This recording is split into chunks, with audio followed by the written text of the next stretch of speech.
Welcome to the channel. It's committed to having great, powerful conversations that amplify transformative ideas that help us create more freedom in our lives. And when I say freedom, I mean mental, emotional, and financial freedom.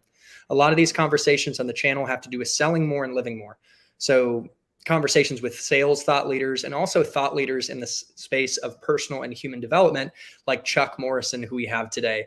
What a privilege. When I talk to Chuck, he's the type of guy that inspires me every moment of the conversation. And I encourage you to stay for the full conversation to extract as many insights as possible that you can apply to your life to experience transformation, growth, and expansion. And today we're going to talk about expanding our consciousness. So without further ado, I'm going to turn it over to Chuck to say hi. Thanks for coming. Talk a little bit about your background and a little bit about your mission as well. Well, my background goes back into the 70s, where I started learning about consciousness, and in the 60s, actually, and experiencing many, many, many different facets of what consciousness looks like to people from theological aspects, people from all the yoga, meditation, nutritional, mind expansion, self-revelation by self-introspection, back to Thoreau type thinking process. And I spent a lot of years involving myself with a lot of different people from many, many, many different disciplines, from Zen Buddhist monks to, Indian gurus of yogi, renown, and grew up Catholic, on the East Coast, and went to church and watched all the rituals and watched all the ideas of transformation happening, within every religion there is in the world. And so the dots started to connect to me early in my life that everybody was kind of leading things to the same place. And the place was a better self-understanding through connection to some sort of a higher source, whatever people want to call it, without being necessarily positioned about it's one prophet or another prophet or somebody who has actually achieved some sort of transformational essence in their life, Jesus, Buddha, Muhammad, et cetera, a lot of different people over the centuries. And I was involved in the jewelry business, gemstones, gemology, fine gold jewelry making, New York City. And I started to get an idea from a lot of the people I worked with, including a lot of the people who studied Kabbalah and the Torah and the Jewish community who was involved in that business quite a lot, that a lot of these things are connected to how people understand how they actually function in the world, number one, and why they function the way they do, why they attract certain people, why they attract certain opportunities, what's referred to these days as the law of attraction and all that. And as far as how is that translated, it translates to everything. It translates to your environment. It translates to every relationship you have, including a relationship with a client. It translates to relationships in your physical self, with your body.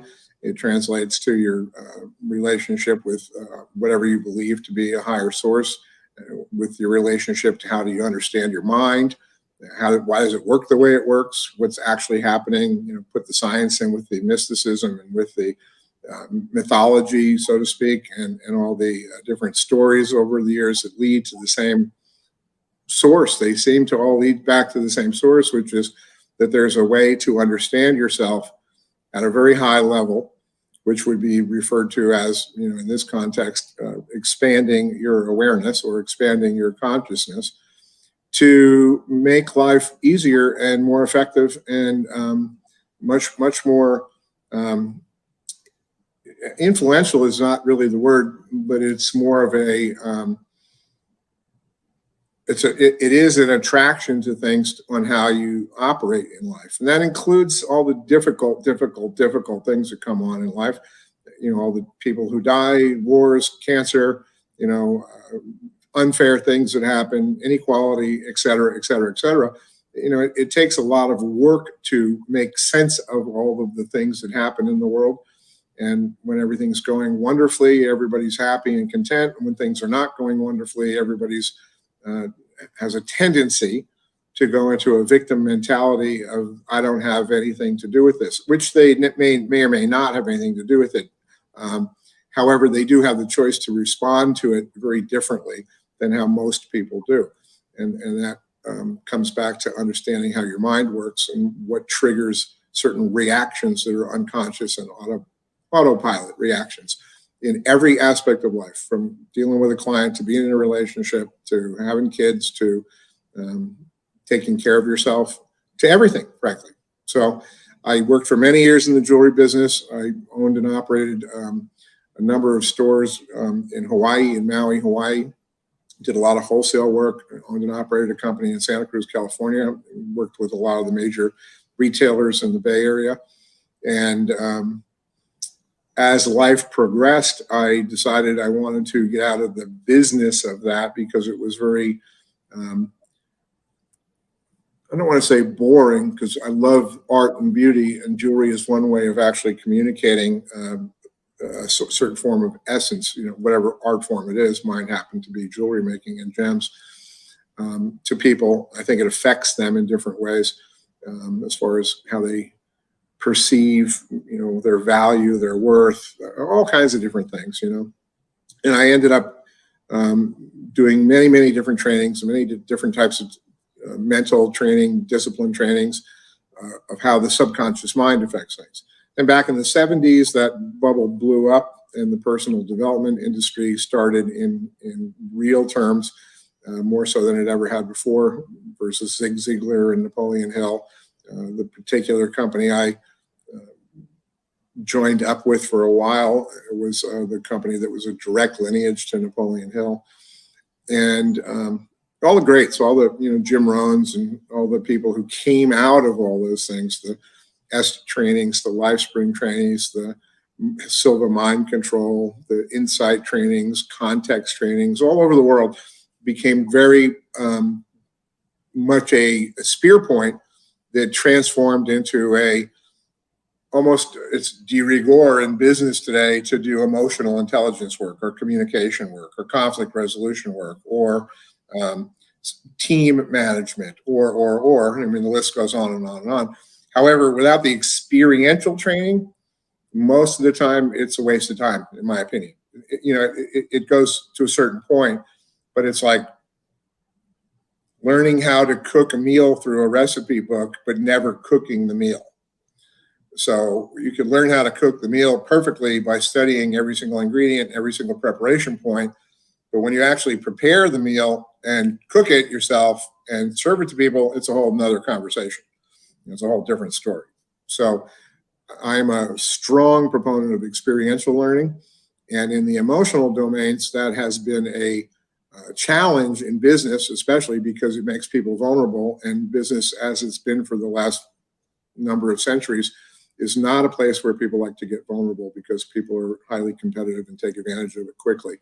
And so it hasn't been until recently anyway, there's a lot of companies who are seeing the value in it, seeing the production values go up, seeing the profits go up, seeing the team retention go up, seeing all kinds of things happen when they operate from a different perspective on how to integrate all that kind of thinking into their business models.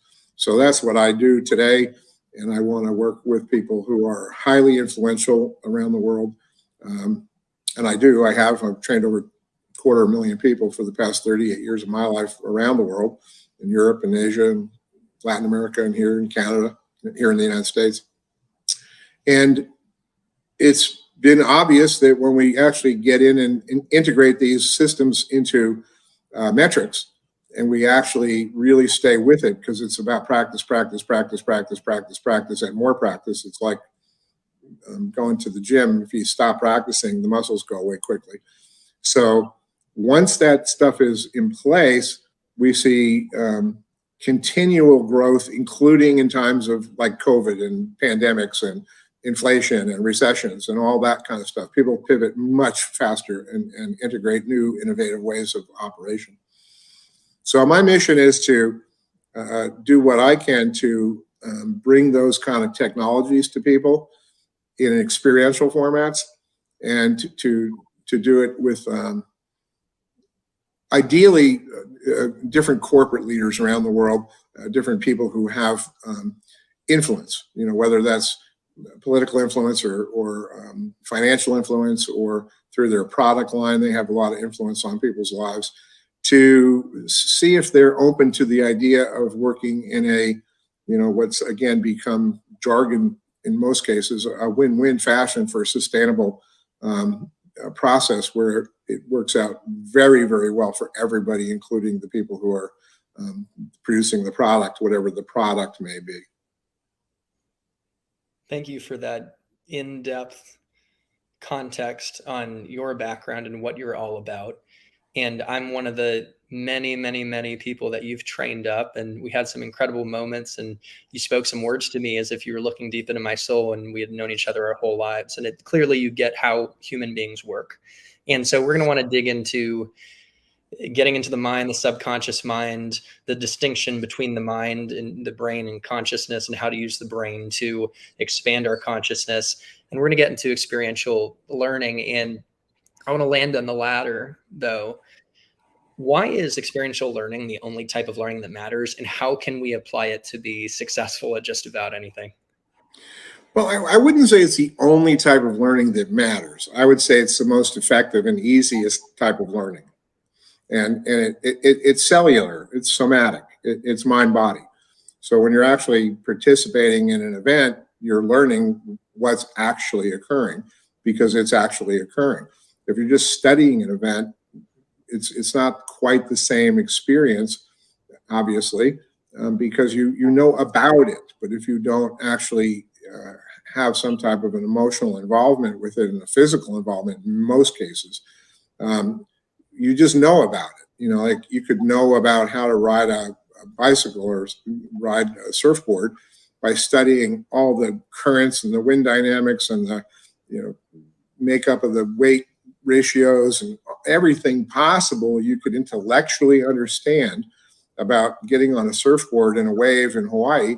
But until you get on a wave in Hawaii, all of that doesn't matter that much. I mean, it matters to some degree, but what happens is the current changes instantly. The weight distribution on the board changes instantly. You look the wrong direction, everything changes instantly. And so that's when the learning occurs to actually become competent at any skill set. And again, I have a younger son who's an environmental biologist, chemical biologist that travels around the world doing projects. Say again? Why met, right? Yeah, you met Colin. Yeah, he's in Austin, where you are. Sharp guy. And a lot of the science that him and a lot of other people do is for no particular outcome. They just do science for the sake of doing science because that's where the curiosity and the wonder comes from. And that's where all the new revelations come from, the new understandings come from, any new, discoveries come from, frankly, is not from everything that's been known already, even though you use that to get to where you're going. But they examine things just for the sake of examining things because in that experience, they discover new things.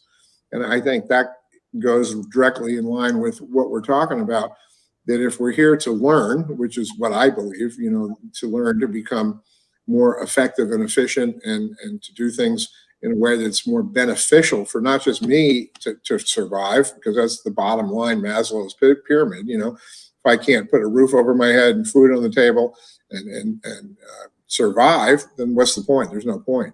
And a lot of the world is still struggling in that kind of an area. And a lot of the world has gotten a lot better at that over the last century or two. And so people are looking at, well, now what? And rather than just survive, because I think that those unconscious beliefs are still running a lot of people, even though they are surviving just fine.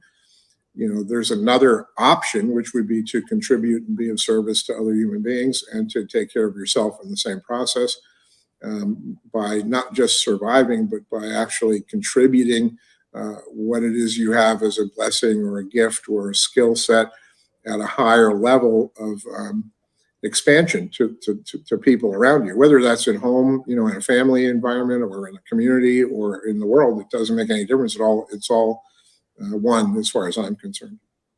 Can you speak to the subconscious brain and really help people understand it? and basically how it keeps us safe. I think we had talked about that, and how to break out of the box we put ourselves in. Well, the only way to break out of the box is to become aware that there is a box, which is step number one, what people refer to as mindfulness these days. It's just a general awareness that I see patterns repeating in my life. I see patterns repeating financially. I see patterns repeating in relationships. I see patterns repeating in my health. I see patterns repeating in the way I deal with certain people, whether that's different genders or different ethnicities or different things that cause a reaction in me. Those reactions go back to something that has happened in my life. And sometimes, without getting all too metaphysical about it, sometimes it's things that have actually occurred in our parents, our grandparents' lives that have been just passed on unconsciously through whoever raised us. These are just unconscious beliefs about this is the way to survive. You do this, you don't do that. You talk to these people, you don't talk to those people. You have to be a certain type of, there's rules to civilization, obviously. And it's not like they're right or wrong. It's just that they become limiting when that's the only operational system that you have.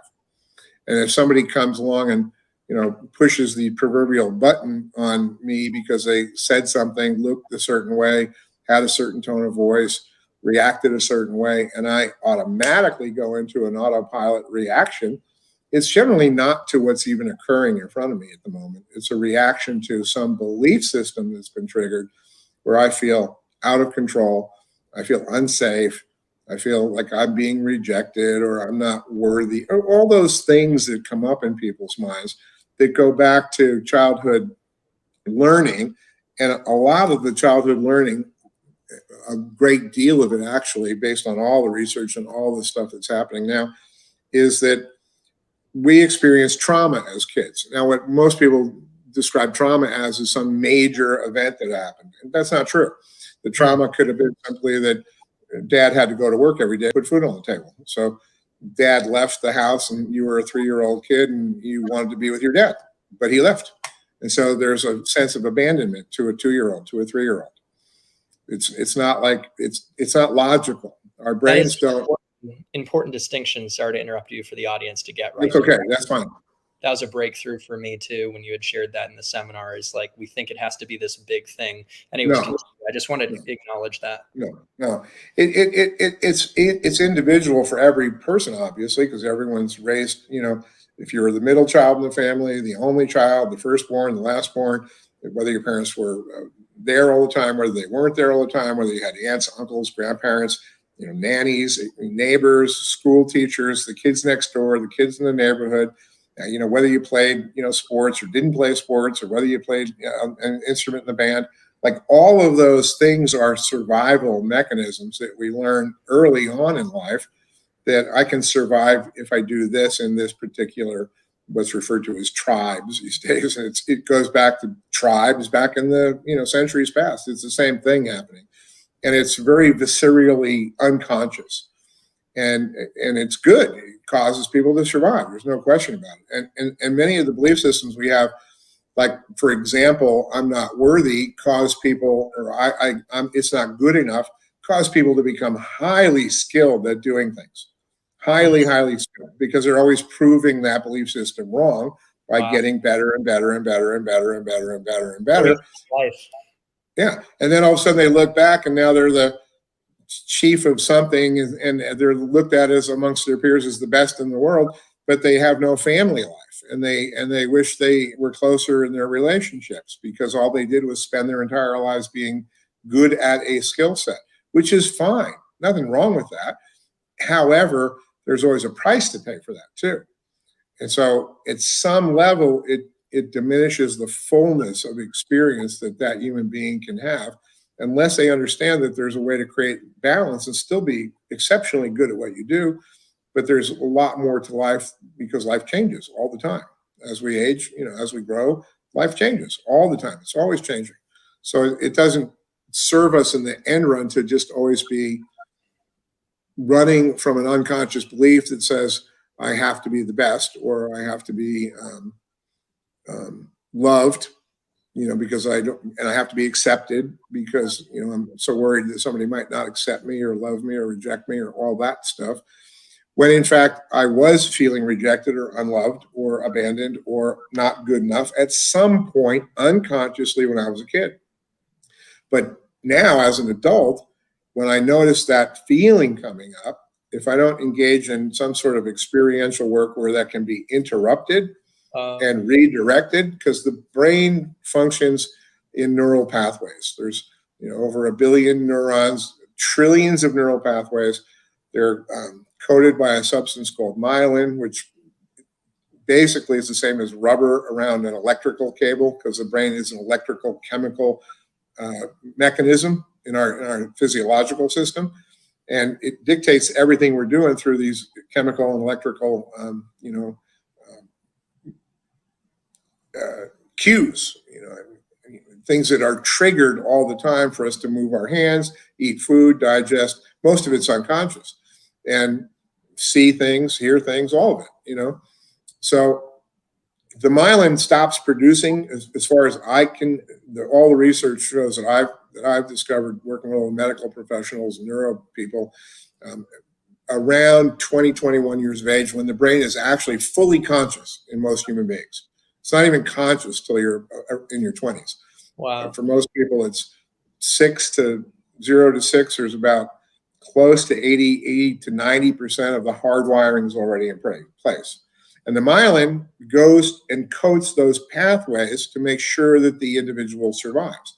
Just like the pathways that cause you to make oxygen go into plasma, go through your lungs, go to your heart, go to your brain, nourish your muscles, etc.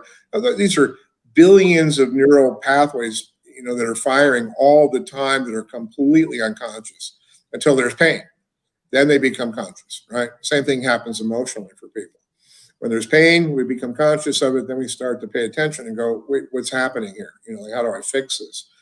When there's better ways to do that, by becoming aware of it and looking at, here's what does work, and I can actually control it through controlling my thought process, because your thought process has a lot to do with what's happening here. And here's where I don't need that particular component of my brain functioning right now. I can actually turn it down a notch and initiate a separate policy or a separate product or a separate thinking process that is completely opposite to this, that actually would help this part of me survive better.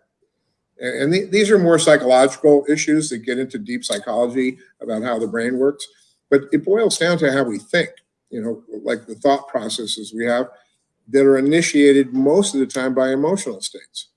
And so there's very little understanding of emotional states for most people. In the last 30, 40 years, it's become obviously a much more developed educational system.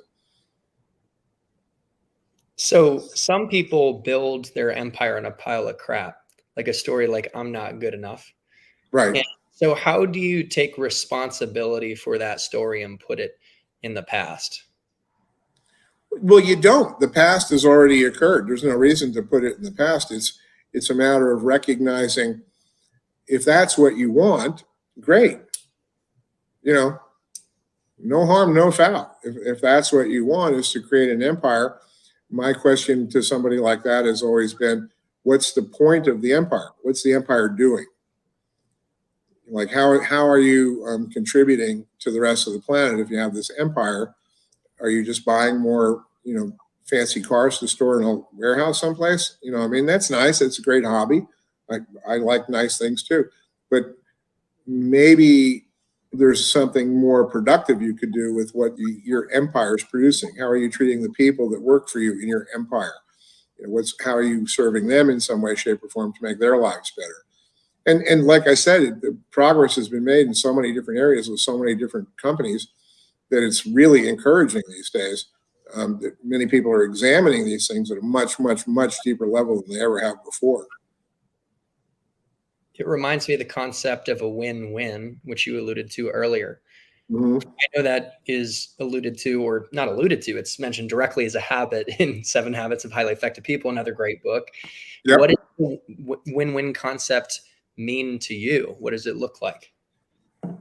Well, it's much deeper than just this jargony concept that's used in a Taco Bell commercial or a Mercedes-Benz commercial. I mean, the advertisers are on top of all this like crazy these days. All the advertising is emotional driven advertising, yet the result is that we have more mental health issues than we've ever had before here in the United States, for example.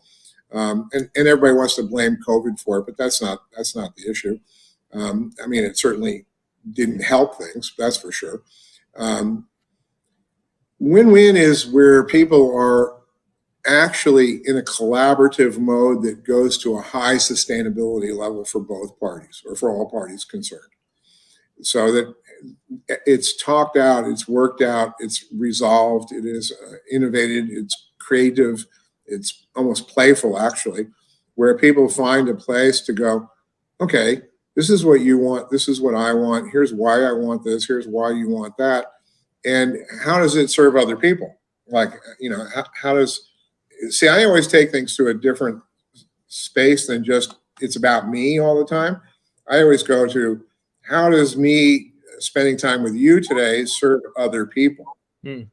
Period. There's no other, I don't have any other mission, so to speak, in my life at this point in my life. I haven't for a while. It's, do I want to take care of my family and do I want to take care of myself? Absolutely. Of course I do. And I'm pretty good at doing that. I've done a good job at that. And my kids have done a great job at learning how to do that for themselves. And the people in my family have learned how to do that, and we still have our ups and downs. There's still curveballs that are thrown at everybody in life because that's life. There's no control over that. So when those things happen, how do we reconvene, so to speak, to find ways to make it beneficial to everyone and to make it the most beneficial to everyone, because it serves a greater whole. It serves a greater, it becomes an example to other people, so to speak. Other people go, oh, wow, they had a really difficult situation. They figured this out so that nobody got hurt and everything came out better than usually would, regardless of what the situation is, whether it's, one of my parents dying, which has happened in the past, couple decades, or my wife's parents dying in the past couple of decades, or one of the kids going off the rails for a while and hanging out with his stupid friends and drinking too much or doing drugs or whatever the case may be without any particular point to it. How do you make that all a learning experience, like for real, and figure out a way to motivate people, not because I want to fix them, but because they see that there's a benefit to doing things differently. That there's a cost to doing things the way they're doing things, and there's a benefit to doing things a little differently. And a lot of times it's just a tweak. It's not like you have to change your entire lifestyle. I mean, unless it's something radical like a severe addiction or something of that nature. I just was at a friend's salon getting a little trim on my hair, and she was talking about coming back from Detroit with her 80-year-old mother who had migraine headaches, so severe migraine headaches. And they had put her on a painkiller, which was a morphine derivative, for the past 2 years, and the headaches kept getting worse and worse and worse and worse. So they upped the level of painkiller to a higher level of morphine, to Dilaudid, until she almost died. And the headaches were still coming. Like she was starting to not feel the headaches, but everything else in her system was stopping, was breaking down. So my friend just went up and spent time with her mother to go through, 2 weeks of solid withdrawal from heroin, from opium, opiate addiction, which is what Dilaudid is. And that's a tough thing to do. That's here's a woman who has never drank, never taken drugs, never done any of that kind of stuff, who becomes addicted to a substance because she needs it for her pain. At the same time, the traditional methodology is, well, up the level of the morphine so she doesn't feel it anymore, when in fact, it turns out that the level of morphine she was taking in the first place was causing some of the pain. And she was not even aware of any of this until her daughter went to support her and get her in through this process. And then let's go see some other doctors about this. Let's try some other ways to look at what's happening here, what's going on chemically with her, right? And once they got some different information from different sources, like I said, a tweak, they went, we need to stop giving her this drug, period. And then look at alternatives like nutrition or whatever the case may be to manage some of the things that were happening for her, because there's different medications that are not opiates today. You know, it's never like you have to just blow up everything in order to change something. Sometimes it's just a tweak here and a tweak there, and a whole new destiny gets created for people. It's easy to And in some cases, all the opiates are necessary painkillers for people. They are in extreme pain. You know, there was a point in my life where I was given morphine for a number of days because of the situation I was in, and thank God, because the pain was so extreme, it was just almost unbearable. You know, and the morphine eliminated it immediately, and thank God I didn't stay on it, because then I would have had that issue too. You know. Yeah, even things that can become dangerous can serve a purpose, and it's not all Oh, black yeah. or white or all or nothing. Although Yeah. I tend to sometimes think that way, being a human being. So the shades of gray, really, what you're describing resonates. And we've spoken about understanding our subconscious and kind of our past trauma and breaking out of our box. And now, as we look to the future, one thing I wanted to talk to you about is the power of visualization to create the life of our dreams, to achieve our big goals. Could you talk about the power of visualization? Well, the mind, you know, like without any injury to different parts of the brain, right? Yeah, good point. So let me say it as let me say it as the brain, not the mind. I Okay. think they're two separate things. Okay. But the Can you make a brain, distinction, by the way, real quick before we move forward? I think that mind is a higher level of connected consciousness than just our brains.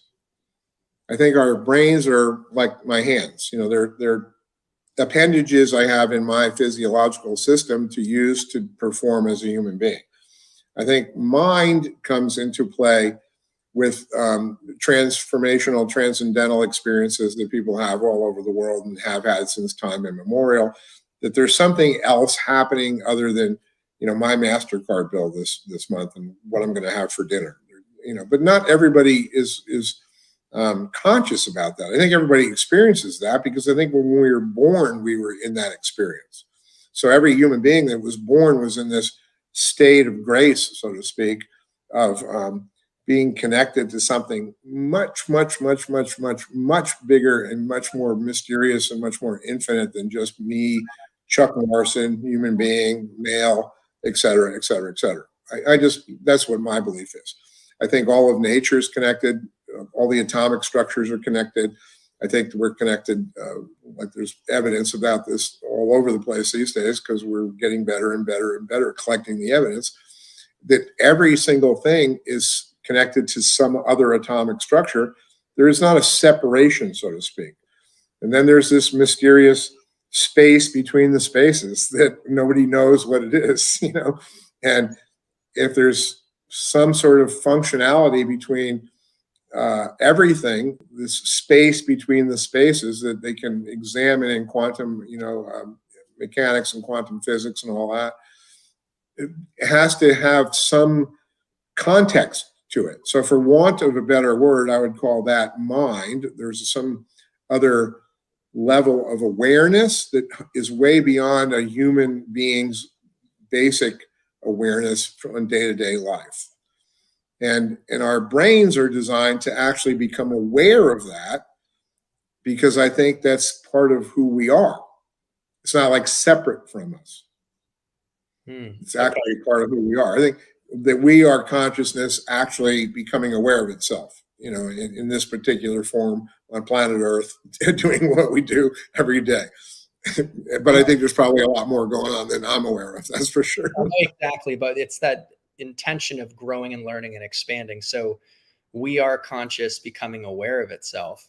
Consciousness becoming aware of itself. Is that what you said? You could call it anything you want. You know, our brains like to put things in order because we don't like chaos. You know, ones and zeros, man. Yeah. Everything's ones and zeros, ones and zeros. It's up, it's down, it's right, it's left, it's good, it's bad. And so that's part of the enigma of the puzzle to figure out is that, no, it's actually not like that. It's holographic in nature. There's evidence is overwhelming about how holographic it is in nature these days. And the act of seeing a picture in your mind, this would include even blind people who touch and taste and feel, or if they even don't. Helen Keller creates the Braille language system, and she is blind and cannot hear a sound and cannot speak because she's still feeling things. She still has an ability to feel things. So, if you eliminate somebody who's in a even a comatose state or no nerve state whatsoever, I mean, like, it would literally be close to being brain dead. But that there are people in that state.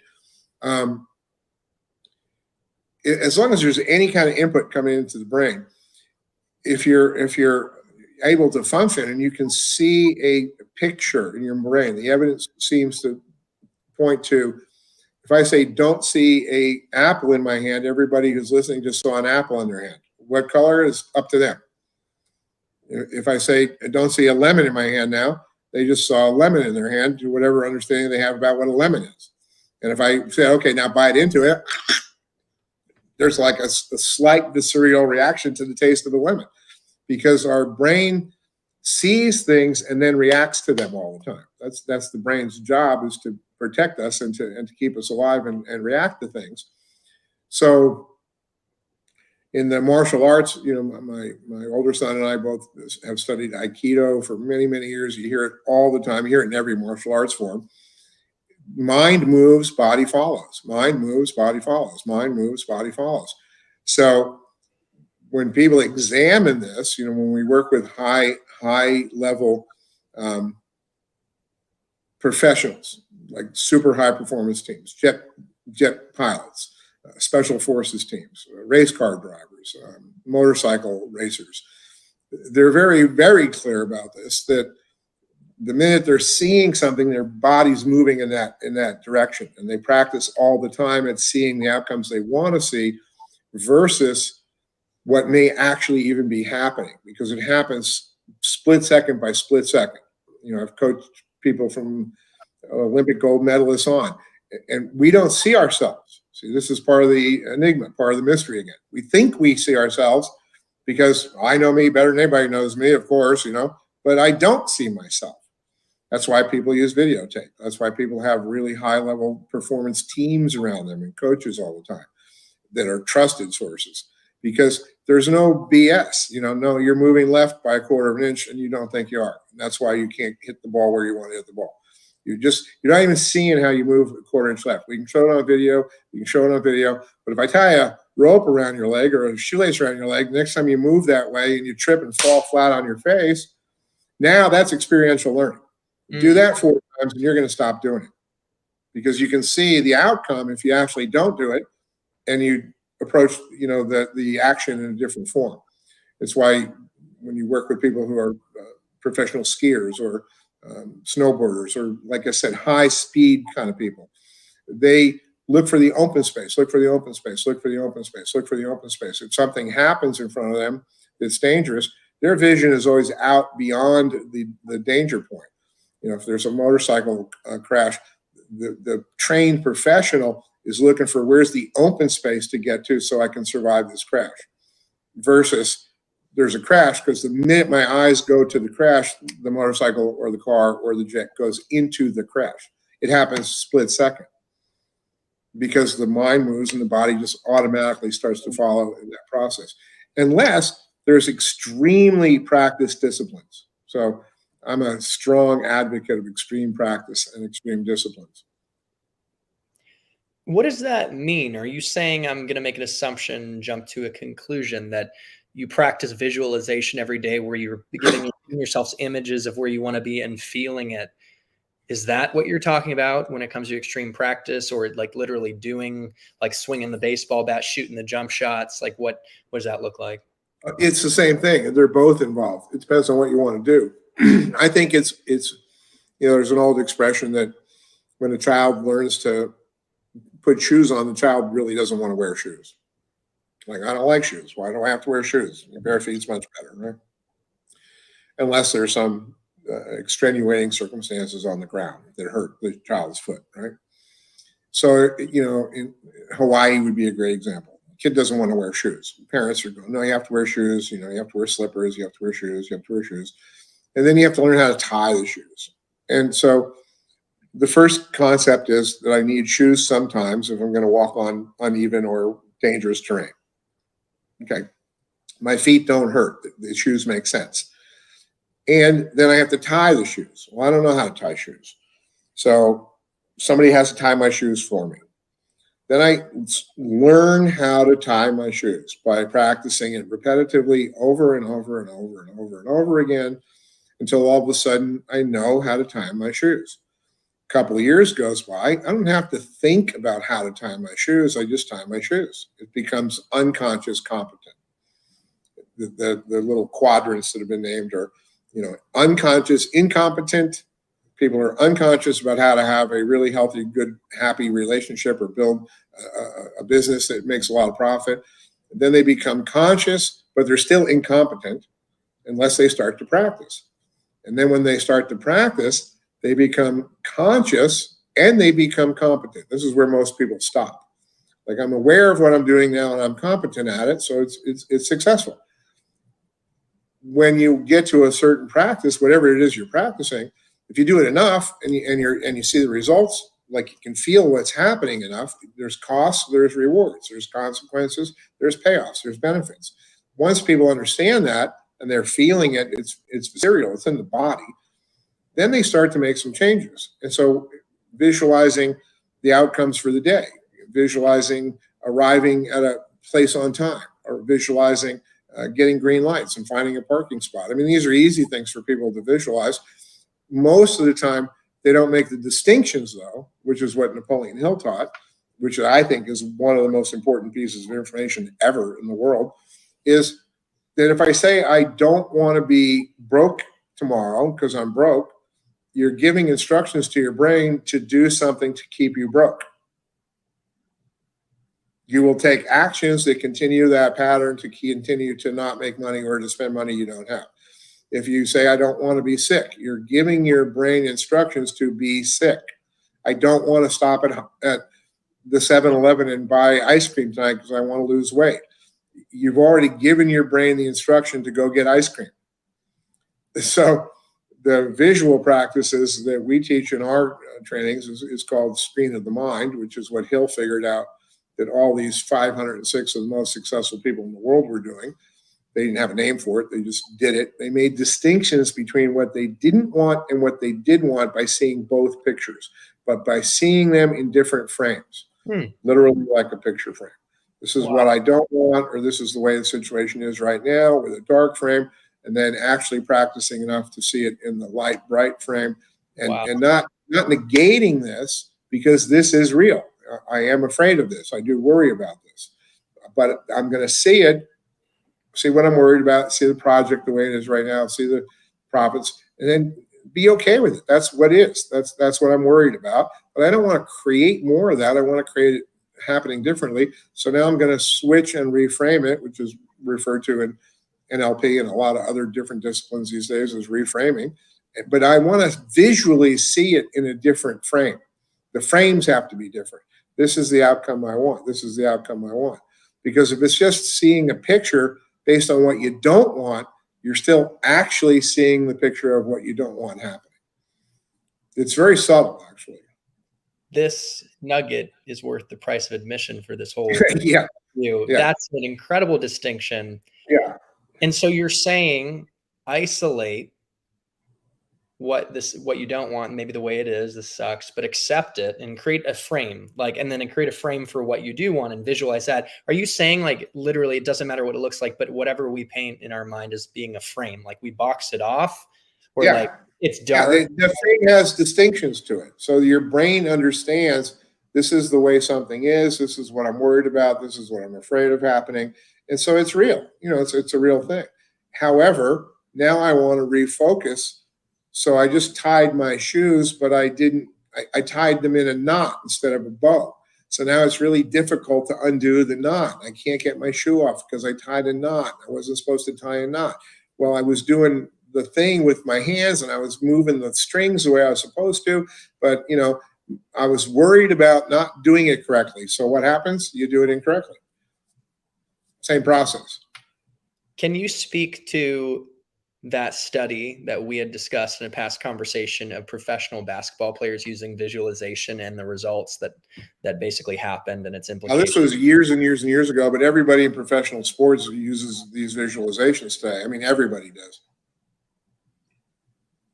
This study, I don't even remember where it was done. It was done at a college level team where they divided the team up into three different groups of people who were of equal competency.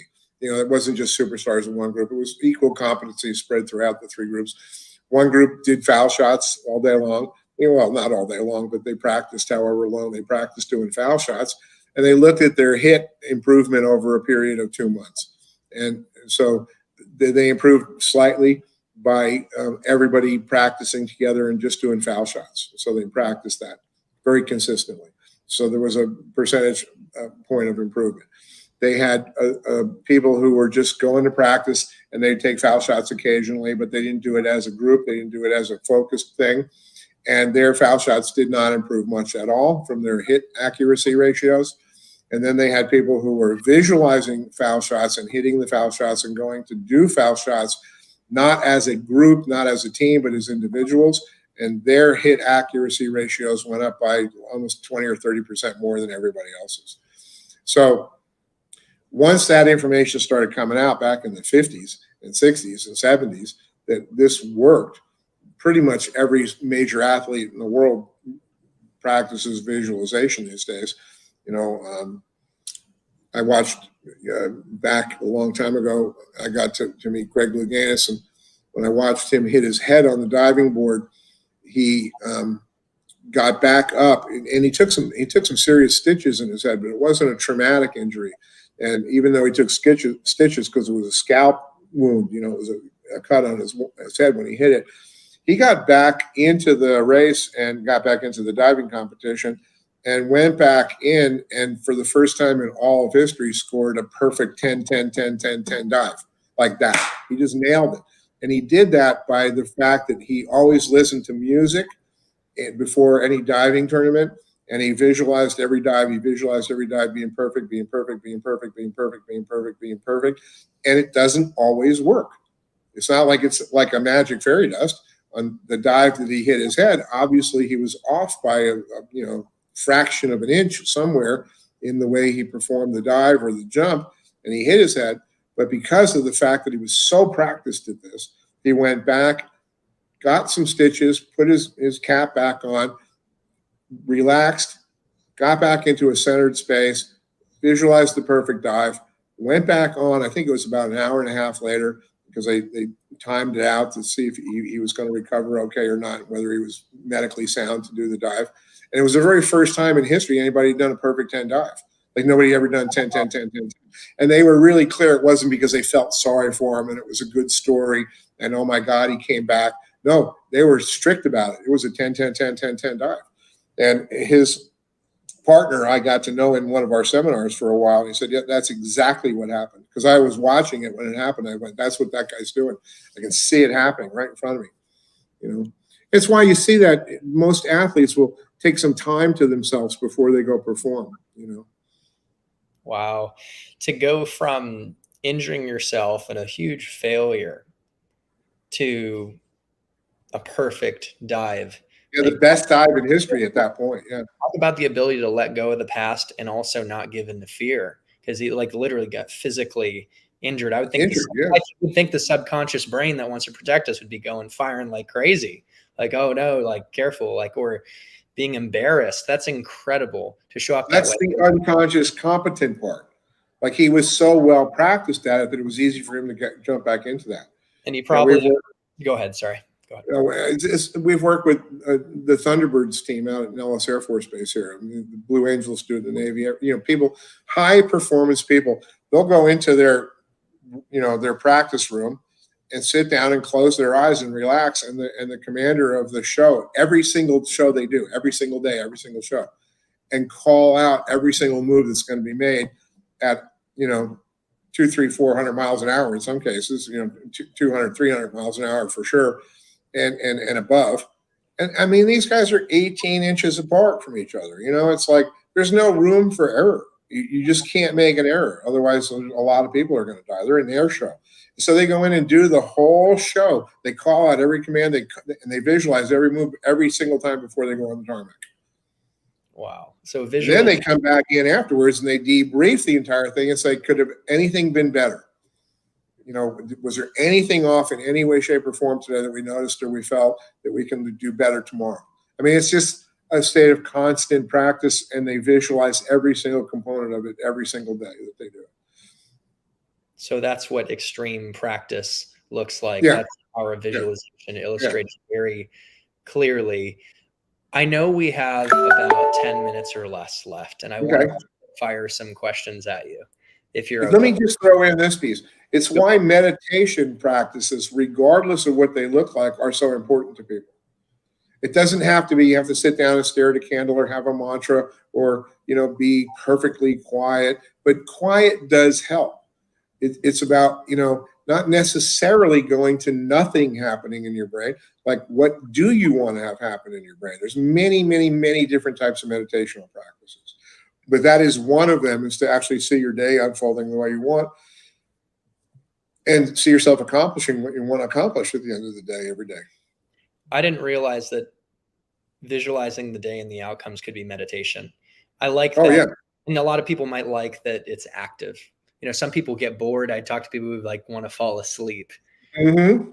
And I guess while we're on this, I want to dig into this a little bit more. I've done the Wim Hof method. Have you looked into that? Is that a form of meditation, but it's a little more of an active, almost like a breathing workout? Or are there can a workout be meditation?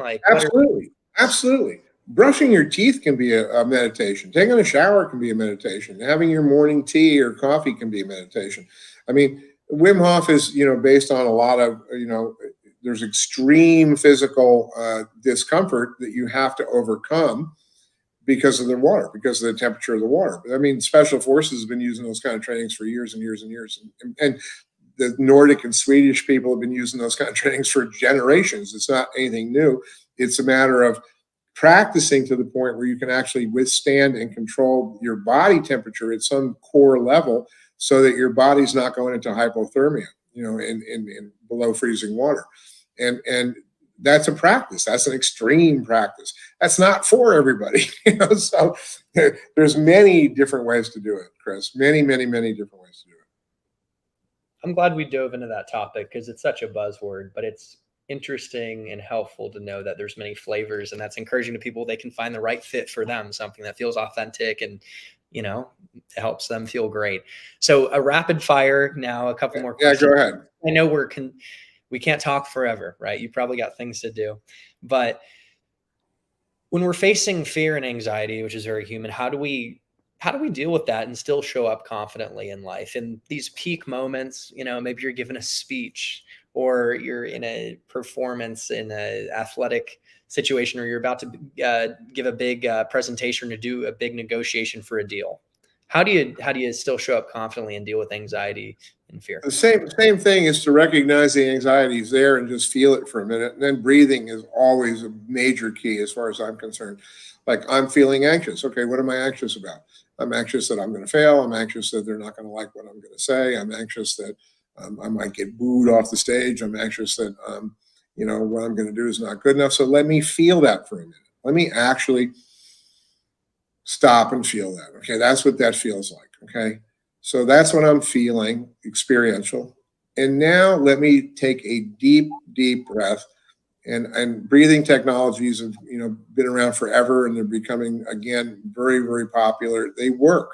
To just take a deep, deep breath in through your nose, but bring it down to your core, bring it down to your center, usually a couple of inches below the belly button.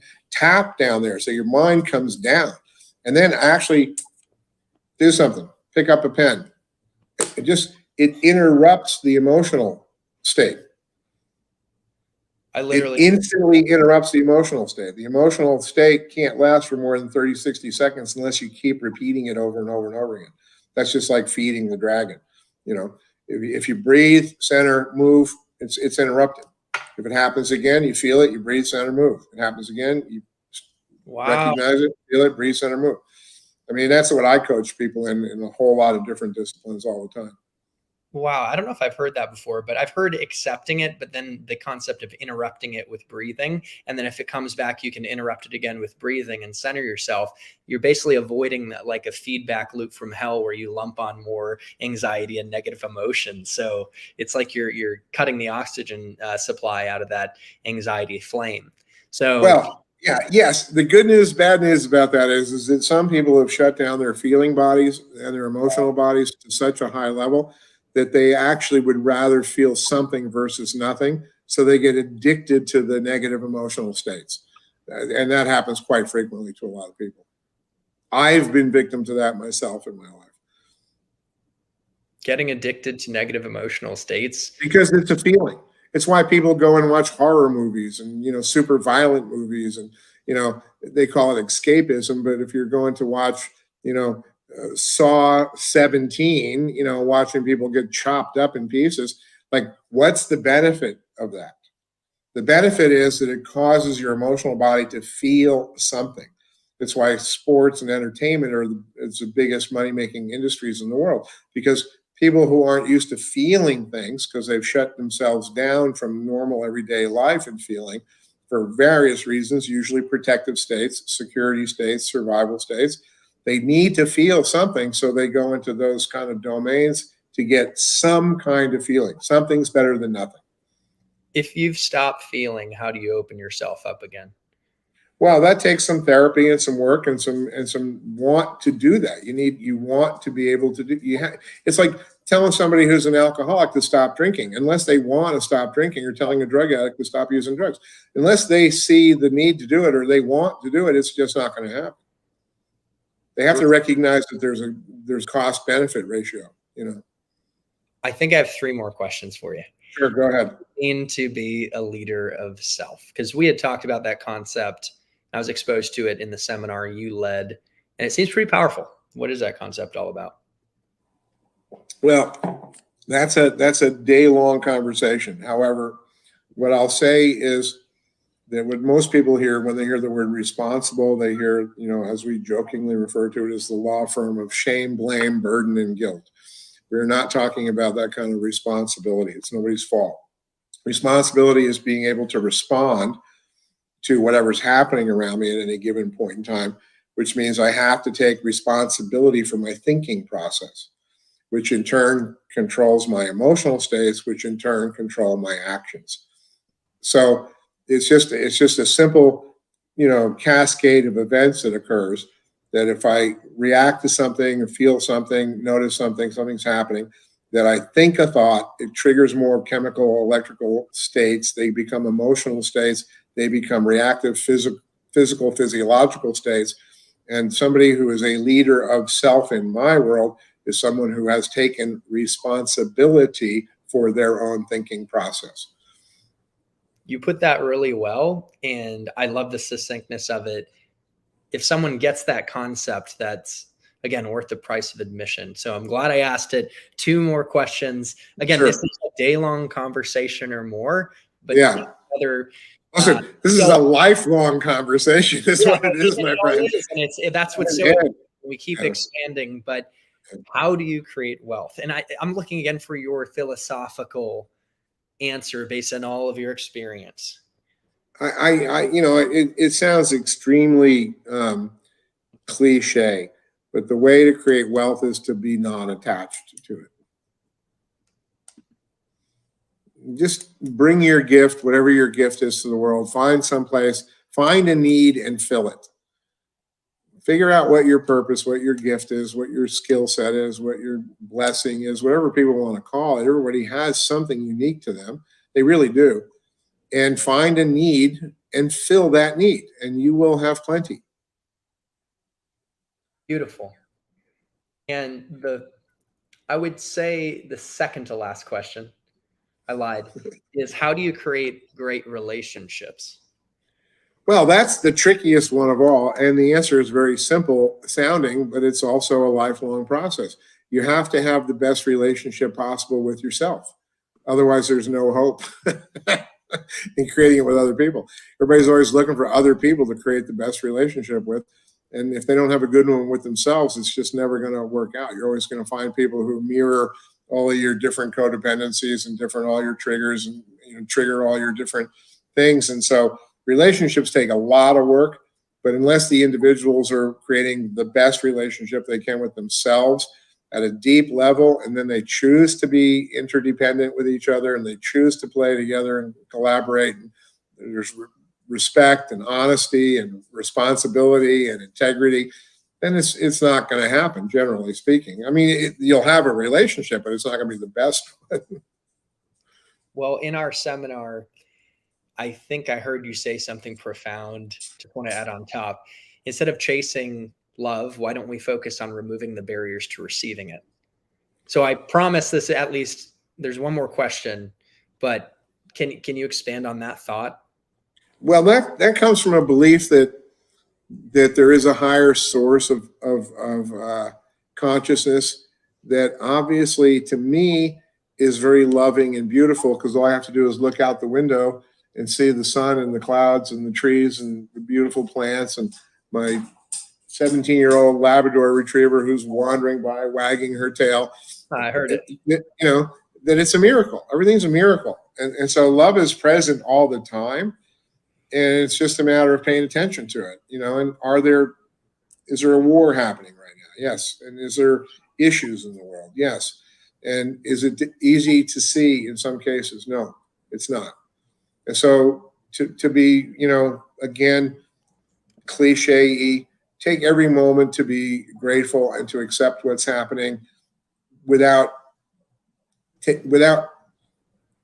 like not wanting to make things better for people, not to just accept and then do nothing, but to accept in order to do something that's more beneficial, whatever that may be. I mean, just wishing, peace in the world sounds pretty lame, frankly, but it's actually a good thing to do every day, because we sure could use a little bit more peace. We could use a little bit more understanding and cooperation and collaboration.